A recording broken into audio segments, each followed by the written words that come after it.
Hello everyone, I'm Mr. B and today I want to talk to you about CYBL. Basically, I want to continue where my friend Pikachu OTC left off in his weekly review on July 9th and what has caused the company's stock to rise 120% since then. For those of you who have not seen the weekly review, can do so by entering the link in the description.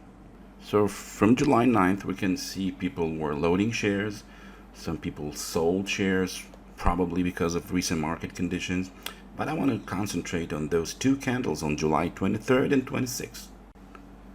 So on July 23rd, the company updates its shareholders that they have full OTC IQ access for the filings and the OTC approval process, and they expect filings posted by next week and OTC market being current soon after.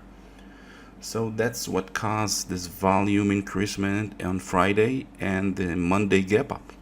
So if we go to the OTC markets, we can see that on August 2nd, the company has issued monthly recap with key accomplishments for the month of July 21st.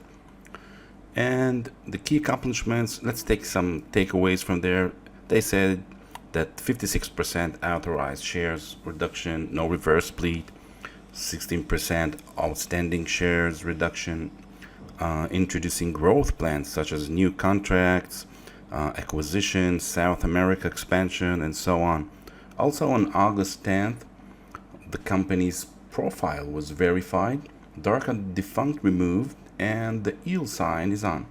So these are great news, and these news are basically what caused this rally in price in this given period.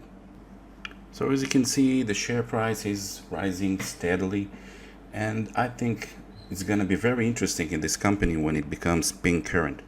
So if you like the video, smash that like button, subscribe, drop a comment below, and join our Discord community, Simple Trade. See you next time.